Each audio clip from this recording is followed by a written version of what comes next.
So firstly, I'd like to acknowledge the traditional custodians of the land on which this study took place, the Whadjuk Noongar Butcher, and pay my respect to elders of past, present and emerging.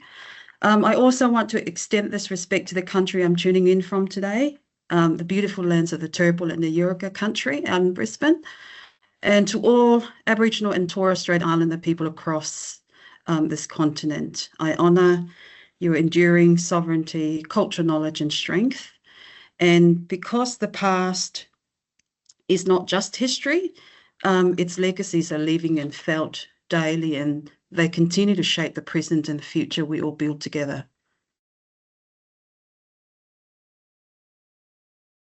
So,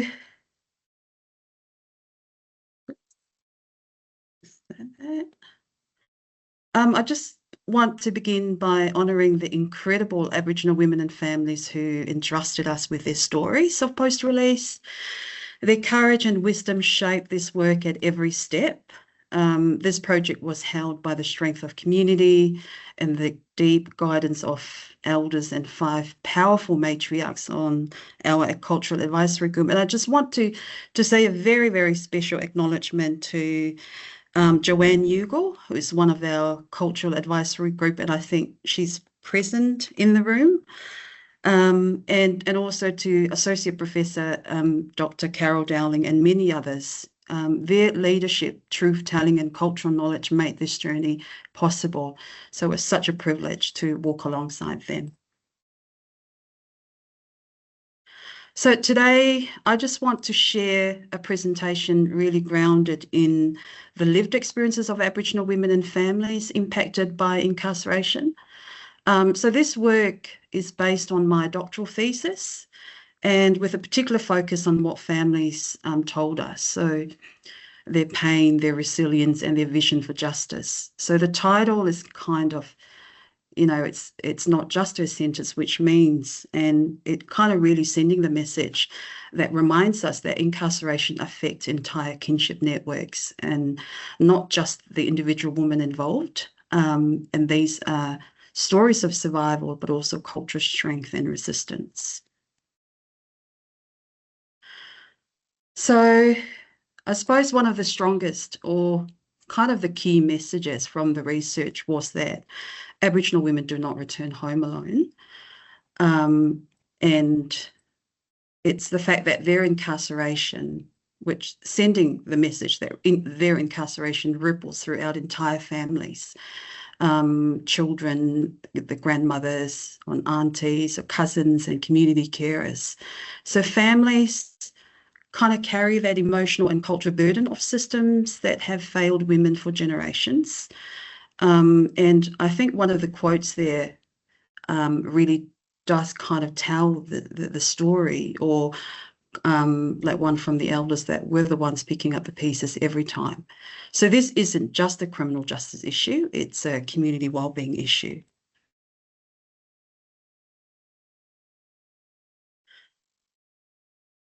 So I'll just start by just talk a little bit about the, you know, when we talk about healing in terms of whether you're after release, post-trauma, or through reintegration, I think we need to understand the ground from which healing sprouts.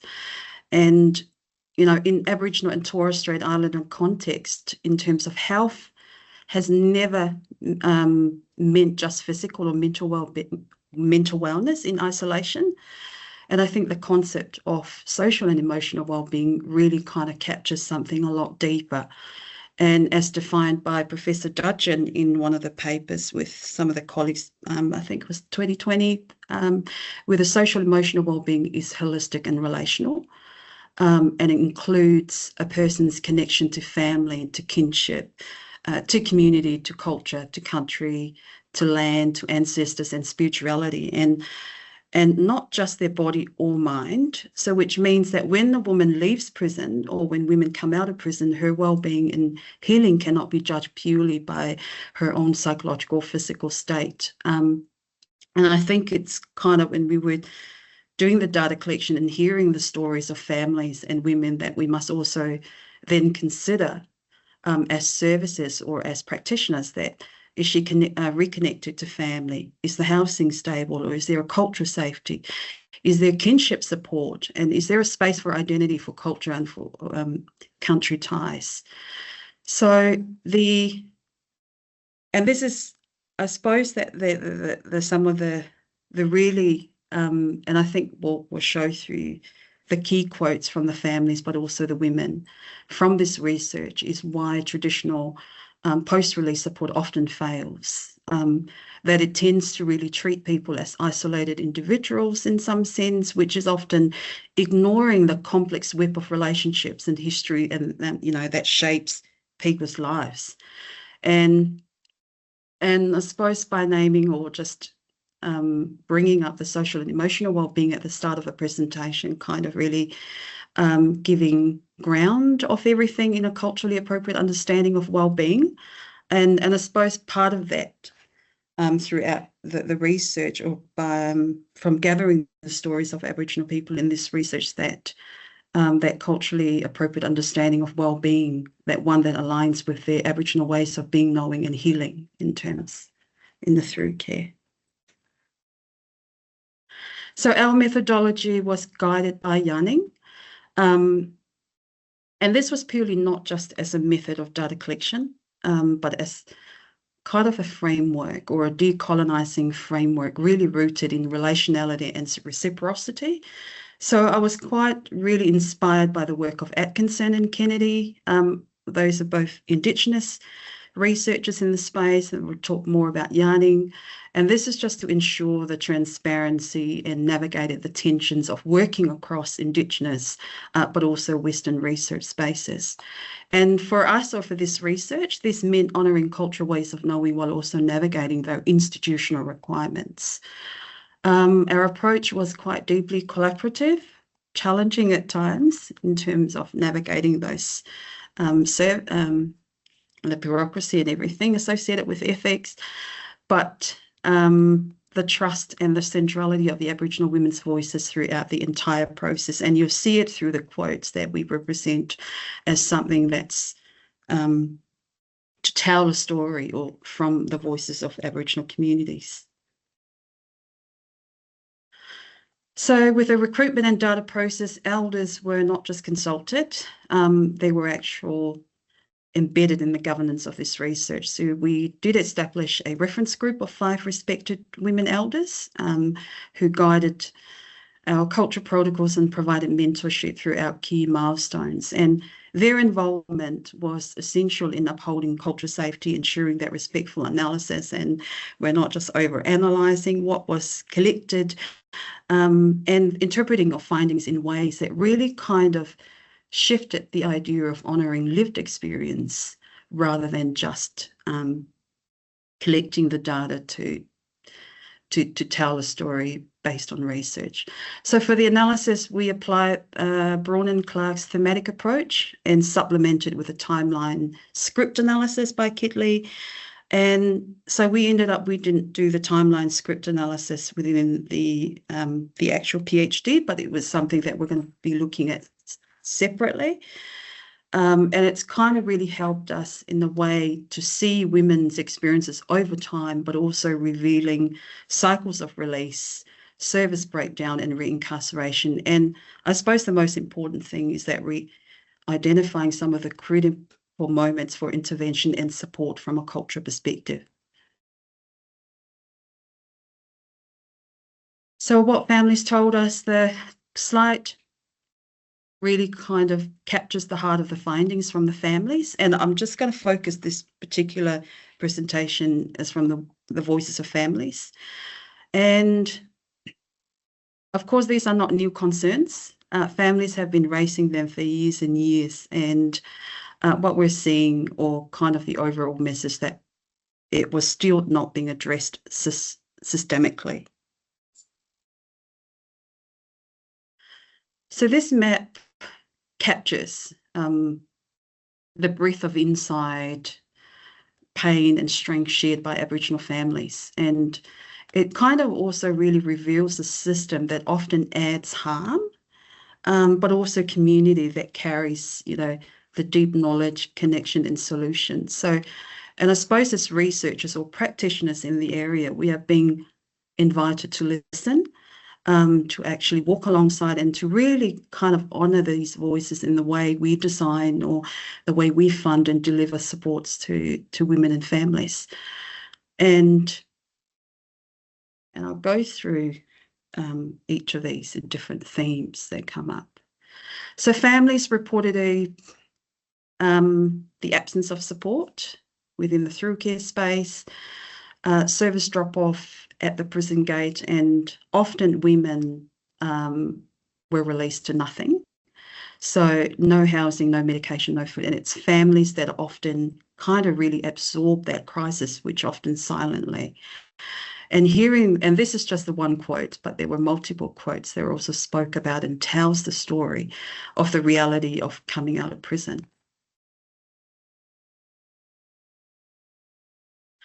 So housing instability, and this was also one of the consistent themes throughout the voices of women, the services as well, but from a very similar dynamic of housing instability emerged at the single greatest barrier to post-release recovery. And without stable home, everything else, such as parenting, healing, staying out of prison, becomes nearly impossible in a way. And I think the safe and stable housing was also described as one of the most urgent and unmet needs. And in a way that women were often released into homelessness or overcrowded housing or returned to unsafe environments. And that's primarily due to lack of choice, including violent relationships for some of the women that spoke about, and without having that coordinated support, women felt isolated, re-traumatized and hopeless in a way. But so anyway, because I'm just focusing on the voices of families, there were lots and lots of comments from the women around the housing. And what the key message here is that housing instability wasn't just a risk factor for many. It was almost like the tipping point back into incarceration.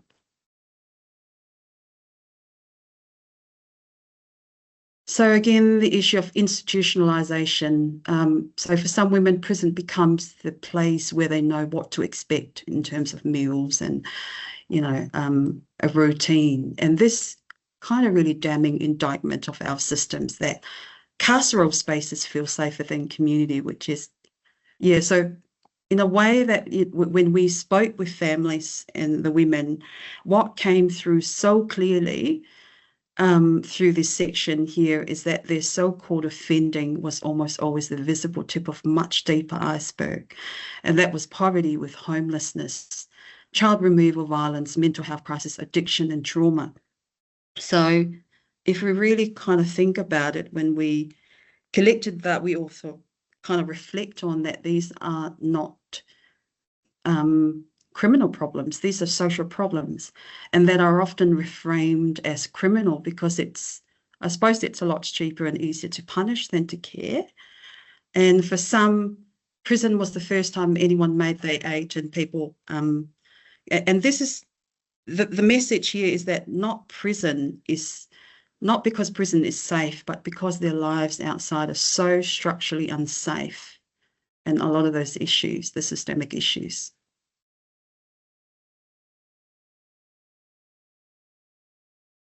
The impact on families. So this kind of really powerful assertion of that cultural sovereignty and survival, resisting further systemic trauma in order to protect well-being and future of Aboriginal children. So the impact here is not kind of seeing the isolated to the individual or the woman being released, but it's actually impact through generations and the systems that, the system's failure to acknowledge and support kinship structures often exacerbates their harm.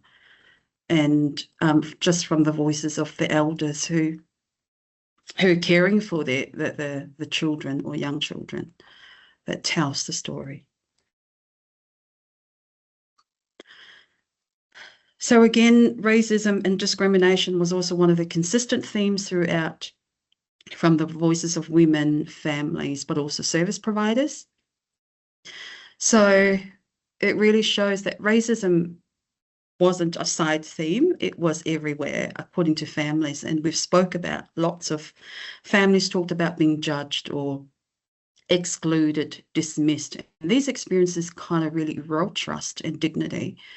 They are re-traumatizing and cumulative. So women also spoke about this repeatedly about them when they encounter racism when seeking help, both before prison and after release.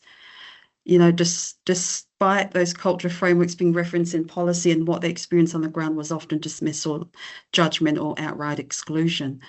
And and I think it kind of sending the very clear message that this was not just about criminalised, it was about being Aboriginal. And I think one of the quotes there from one of the elders captures that our people are judged the moment we walk through the door.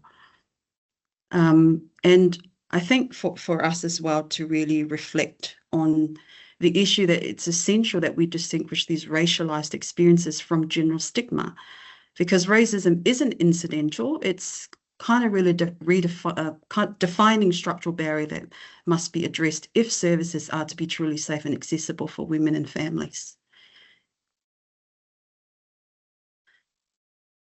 So a lot of the families also spoke about the post-referendum, share their stories of emboldened racism in schools, on the street, online, and also going back to, the rejection of the voice. And this was during that period of time where, as preparation for the referendum, the rejection of the voice wasn't just a symbolic of that. It deepened kind of wounds and gave that permission to hate or slander, abuse. And a lot of those stories were told by families, but also women and services from their perspective as well.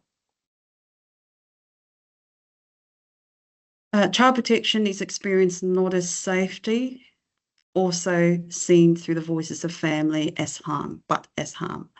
So families see that their children removed while also culturally appropriate care is dismissed, and that there is a deep intergenerational grief here and a growing distrust of the system, as one of the family members have shared with us.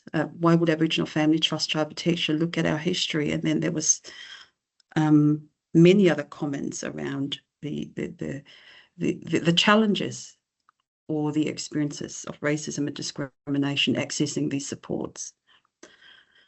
So families know what works, and it's not another typical government program. It's being with kin, connecting to country, sitting in circle with elders. Healing happens relationally, but not institutionally, in a sense of that key message.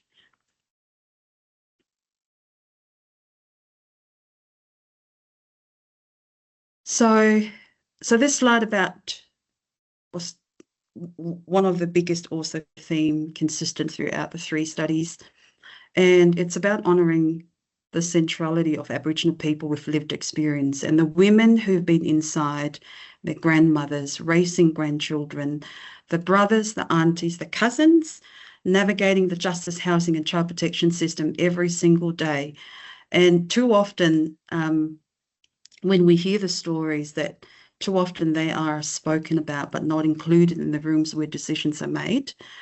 And for this research, with kind of lived experience wasn't just about collecting the data, and I think it taught us such a big lesson about it was the direction for those women. So women told us how it feels to be released into homeless, to fight for their children, to walk into services and judged. And these are not stories of failure, but I think the most important thing there are stories of survival. And I just want to read out this quote. I felt like it would not.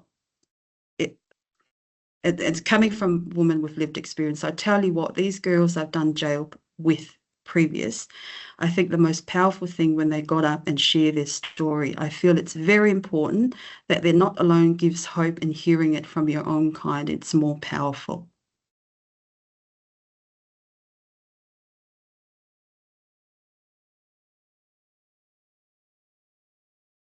And I suppose just reflecting on, why moving forward, of self-determination also means that centering lived experience in program design, policy reform, evaluation, and community governance.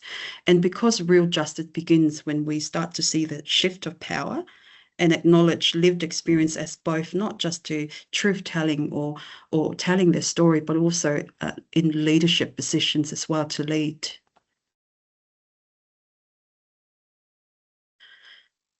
So again, culture is not a backdrop according to families, it's the intervention.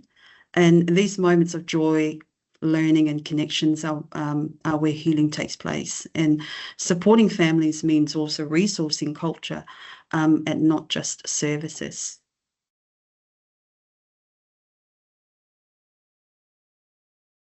So amidst of all the hardship, there were powerful stories of women turning their lives around. But these were not just solo journeys. They were often supported by family, culture, and community. And some of these recommendations kind of, what's supposed the word, don't require reinventing the wheel, I think. They require listening and resourcing what already works in the community. And this is how kind of thinking about when we collected the stories of families of how we move from being extractive to being in transformative justice or that's working. So families have carried the burden of broken systems for generations, but they also, I think more importantly, carry the wisdom to heal them. And in every conversation we had with every family member, it was quite clear that the solutions already exist in the community. Culture is not just kind of a protective factor, but it's the foundation of healing and strength. And real change only happens when Aboriginal families community lead the way, kind of almost see that coming through from the voices of families. And that means resourcing self-determined community design pathways, not just consulting community, but also giving that power back to lead. So some of the key messages from, I suppose, the overall summary of this was, the call was clear from families that they're not asking for just to be included in policy or in decision making, but also calling for leadership and action. Letting communities lead is not just ethical to do, it's effective. And our research shows that what is being labelled as offending, in a sense, is overwhelmingly kind of produced by those social determinants, such as the homelessness, child removal, poverty, violence, trauma, the mental distress, and chronic system failures. So, and when we think about it, when we read about the stories of people coming out of prison, none of this is addressed by the prison system. In fact, it often reinforces it.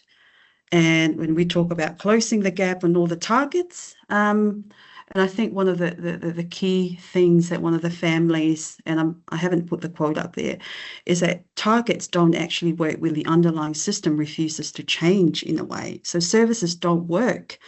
When we hear that the service providers spoke about the under-resourced, inaccessible, or somehow culturally unsafe of providing those supports. And policies don't work when they focus on individual behaviour rather than structural harm. And, the people that share their stories with us and the families and communities, they know this, and they have been telling governments for years, to the researchers and institutions for years and years, and they keep telling their stories. But I suppose the system wasn't responding in a way that to address those real issues. And until we address the root causes and until power shift from Aboriginal-led governance to data sovereignty and community control, I think the system will continue to fail Aboriginal people.